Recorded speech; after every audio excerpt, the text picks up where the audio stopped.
এই একটা Samsung single door ফ্রিজের কাজ এসছে। তা ফ্রিজটা ডিজিটাল ইনভার্টার ফ্রিজ। ফ্রিজটার প্রবলেম হচ্ছে ঠান্ডা হচ্ছে না। তা এটা কোম্পানির লোক দেখে গেছিলো, নন ওয়ারেন্টিতে ছিল। তা তারাও দেখে গিয়ে কম্প্রেসারটা খারাপ বলেছিল। তা আমরাও চেক করেছিলাম। চেক করে দেখলাম যে এটা সার্কিটও প্রবলেম আছে, প্লাস কম্প্রেসারটাও খারাপ। তা দেখো আমরা কিভাবে কি চেক করেছি পুরো ডিটেলস দেখিয়ে দিচ্ছি। ইভেন এই ফ্রিজটা ডিজিটাল ইনভার্টার ফ্রিজ, এটাকে নন ইনভার্টার আমরা করব। তা দেখো কি থেকে কি করছি, ভিডিওটা স্কিপ করবে না। স্কিপ করলে তোমরাই অনেক কিছু জানতে হয়তো পারবে না। তা আমার কাছে স্যামসাংয়ের এরকম সেম বোর্ড একটা ছিল। তো সবার আগে ফ্রিজটা ভালো করে ওয়াশ করে নিচ্ছি, কেননা ভালো মতন সার্ভিসিংটা করব, তারপর ফ্রিজটা হাত দেবো।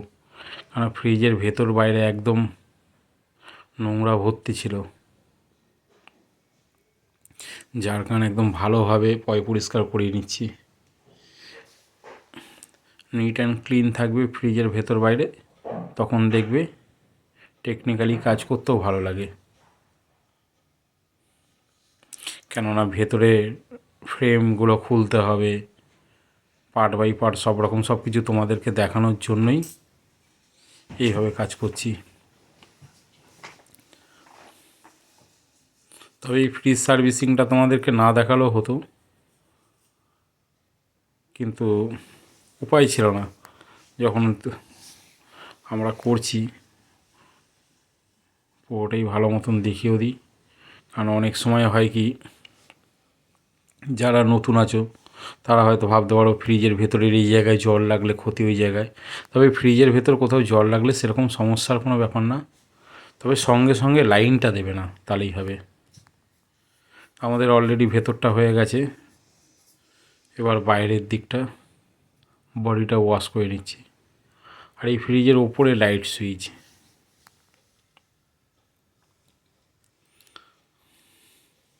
এই অলরেডি ভেতরটা এবার বাইরেটা আমাদের হয়ে গেছে।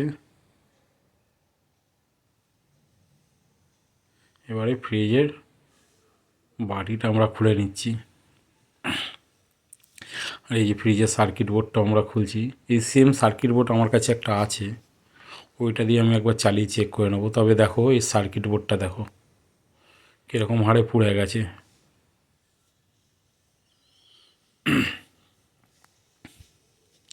সার্কিট বোর্ডটাও খারাপ, প্লাস কম্প্রেসারটাই দেখো আমার কাছে সেম একটা সার্কিট বোর্ড ছিল, পিসিবি বোর্ড। এই বোর্ডটা দিয়ে আমি চালিয়ে চেক করলাম। তবে ফ্রিজের ভেতর লাইট জ্বলছে, আদার্স কোনো রেসপন্স নেই, ফ্রিজের কম্প্রেসারটা প্রবলেম আছে। তা তোমরাও পারলে এরকম সাবস্টিটিউট একটা বোর্ড রেখে দেবে। কখন আমার কাছে এলজি প্লাস স্যামসাংয়ের এরকম বোর্ড থাকে, তা আমার সুবিধা হয় চেক করে নিতে। কেন ইনভার্টার ফ্রিজ তোমরা চেষ্টা করলেও ডিরেক্ট চালিয়ে যে চেক করবে এরকম কোনো পারবে না। কেননা ইনভার্টার ফ্রিজ এই বোর্ড সিস্টেমেটিকটা খুব আগে, পিসিবি বোর্ড থাকবে, লাইন দিয়ে তোমরা চালিয়ে চেক করতে পারবে। তা আমরা দেখো কম্প্রেসার খুলে নিয়েছি, ফ্রিজের বেসটার দেখো এরকম অবস্থা। তো এর ওপর এরকমভাবে কম্প্রেসারটা বসাতে চাই না, ওই কারণে ভালো করে ঘষে ধোয়াধুয়ি করে স্প্রে রং মেরে নিয়েছি বেসটাতে। এই দেখো এই কম্প্রেসারটা আমরা বসাবো। এইটা হচ্ছে টেকমস কম্প্রেসার 1340। তা কম্প্রেসারটা বসিয়ে নাটফাট সেট করে নিচ্ছি। দেখো অলরেডি নাটগুলো লাগানো হয়ে গেছে। এবারে সবার আগে ডিসচার্জ পাইপটা আমরা, এই কম্প্রেসারের গোড়ায় পাইপটা লাগানো ছিল, এটাকে খুলে নিচ্ছিলাম। আর এগুলোকে হালকা হালকা করে হিট দিয়ে নিলাম। এরপর যখন করব, দেখো ডিসচার্জ পাইপটা খুলে নিয়েছি, এবার ডিসচার্জকে জয়েন্ট করব। এই যে সবার আগে এই ডিসচার্জকে জয়েন্ট করছি। তোমরাও যখন সবার আগে কম্প্রেসারটা বসাবে, ডিসচার্জ পাইপকে সবার আগে জয়েন্ট করবে, যা নিয়ম এই সিস্টেমে করবে, তোমাদের দেখবে কখনো কোনো প্রবলেম হবে না। আমার ভিডিও দেখে যদি কারো শেখার ইচ্ছা একটু ভালোভাবে যদি দেখো, আমার মনে হয় না যে আর কোনো কিছু তোমাদের দরকার। তো দেখো, এটা কিন্তু ইনভার্টার ফ্রিজ আগেও বলেছিলাম, কানেকশানটা দেখে নিও কীভাবে কি করছি। পুরো পার্ট বাই পার্ট একদম সুন্দরভাবে তোমাদের দেখিয়ে দেবো। তোমরা যখনই করবে তোমাদের আশা করি অসুবিধা হবে না। দেখো থার্মোস্টারের এই যে দুটো তার, এই দুটো তারের কালারটা দেখো, একটা অরেঞ্জ একটা ব্রাউন আছে।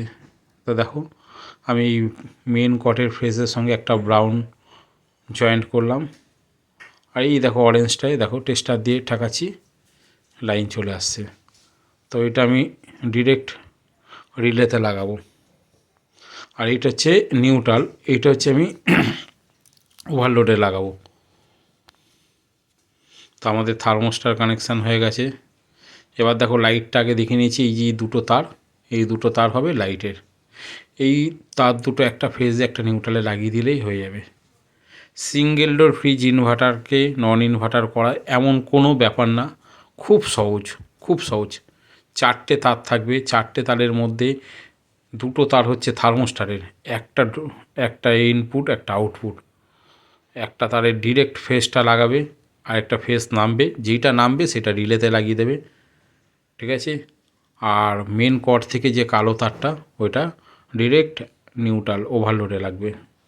ওভারলোডে তোমরা ফেস বা নিউট্রাল যা হোক যেটা হোক একটা লাগাতে পারো, অসুবিধা নেই। দেখো আমি এইভাবেই করছি। তারপরেও বলছি, আগের ভিডিওতেও বলি, এই ভিডিওতেও বলছি, কখনো কোনো সময় কোনো রকম কোনোভাবে যদি না বুঝতে পারো আমাকে কমেন্ট সেকশানে জানিও, আমি পুরো আরও ডিটেলস ভালোভাবে বলে দেবো। তাই দেখো এইভাবেই কানেকশানটা করলাম। অলরেডি আমার এদিকে সব কমপ্লিট, ঠিক আছে। আমি তার মধ্যে লাইট জ্বালিয়ে একবার দেখেও নিয়েছি, তাও দেখিয়ে দিচ্ছি। এই যে দুটো তার, একটা ফেজে লাগিয়ে দিলাম, একটা নিউট্রালে লাগিয়ে দিলাম, এটা হচ্ছে লাইটের তার, ঠিক আছে। এবার টেপিং করব। এ দেখো এইভাবে টেপিংটা করে নিলাম। এই এবার চালিয়ে সাকশানটাকে ধরে ফ্লাশ করছি। চেম্বারের ভেতরে সেরকম কোনো তেল ঠেল নেই, যার কারণে বেশি ফ্লাশ করতে লাগেনি। তা কয়েকবার করে ছেড়ে দিচ্ছি, কেননা বেকার করে লাভ নেই। এবার কনডেন্সারটা করব। এই পুরনো স্টেনারটাকে খুলে নিচ্ছি আমরা। এ দেখো নতুন স্টেনার, এই স্টেনারটা লাগানোর আগে কনডেন্সারটা কয়েকবার ফ্লাশ করে নিলাম। কনডেন্সারও নিট অ্যান্ড ক্লিন আছে। কনডেন্সার চেম্বারে কি আসলে কম্প্রেসার খারাপ হলে এই চেম্বার কনডেন্সারে বেশি নোংরা থাকে না, খুব কম ফ্রিজে দেখেছি যে নোংরা বেরিয়েছে, তবে থাকে না সেরকম। যাই হোক, আমার ফ্রিজের কুলিং কয়েল কনডেন্সার দুটোই ফ্লাশ করা হয়ে গেছে। এবার স্টেনারটা দেখো ঝালাই করে নিলাম। এরপর স্টেনারটার ক্যাপিলারি যে আছে, ক্যাপিলারিটা এই ফুটোটা আগে থেকে করে নিয়েছি। এবার এই যে সাকশান পাইপটা দেখছো, এই পাইপটাকে ভালো করে টেপিং করব। কেননা টেপিং করব তারপর ইনসুলেশন ভরে দেবো। তা এইটা এরমভাবে টেপিংটা করলে পরে ভালো, দেখতেও ভালো লাগবে। দ্বিতীয়ত যে তোমার জলটা কাটে, জলটা চট করে কাটার চান্স থাকবে না। কারণ অনেক বাড়িতে আছে এরকম পাইপ ঘেমে জল এরকম পেছন দিক দিয়ে বেরায়। তা এতে কী হয়, খুব সমস্যা হয়। কাস্টমার অনেক সময় অনেকভাবে কমপ্লেন করে। তা দেখো এই স্টেনারের ভেতর ক্যাপিলারিগুলো আমরা ঢুকিয়ে ঝালাই করে নিয়েছি। অলরেডি চার্জিং ঝালাই হয়ে গেছে। এইদিকে সাকশান সব কমপ্লিট। এবারে আমরা ভ্যাকুয়ামে বসিয়ে দেখো এই অ্যান্টি ময়েশ্চারটাকে টানিয়ে নিচ্ছি। অলরেডি আমাদের ভ্যাকুয়াম কমপ্লিট, এই ঝালাই কমপ্লিট। এবার গ্যাস দেব। এই দেখো গ্যাস দিচ্ছি।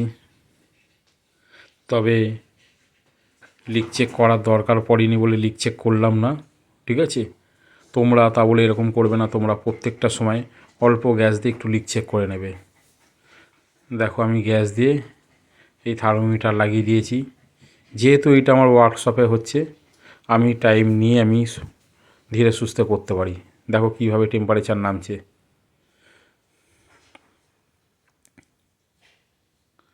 মেশিনে এবার দেখো ব্যাক প্রেসার গেজ দেখিয়ে দিচ্ছি, 10-এর বেশি, একটু বেশি আছে, একটু স্লাইড আমি হালকা করে গ্যাস ছেড়ে দিয়েছি। আর এই দেখো এই জায়গাটা খুব সুন্দর করে ব্রাউন টেপ দিয়ে একদম ফিক্সড করে দিয়েছি। তাই এইদিকে অলরেডি মেশিন চলছে। এবার দেখো একটু স্লাইড গ্যাসটা কমানোর পর একদম পুরো 10-এ রেখেছি ব্যাক প্রেসার। মেশিনে এবারে দেখো চার্জিংটা আমরা সিল করে দিলাম, করার পর চার্জিংটা এবার লিক চেক করব। তোমরা এইভাবে লিক চেক করে নেবে ঝালাই করার পর যে লিক করছে কি না। এবারে দেখো টেম্পারেচারটা -7.5 চলে এসছে। মেশিন আমার এদিকে কমপ্লিট, একদম ভেতরে খুব সুন্দর ঠান্ডা, ফুল ড্রাই চলে এসছে। তোমরাও পারলে এরকমভাবে করো, কখনো কোনো সমস্যা হলে জানিও, যতটুকু পারবো তোমাদের হেল্প করার চেষ্টা করব। ভালো থেকো বন্ধুরা সবাই।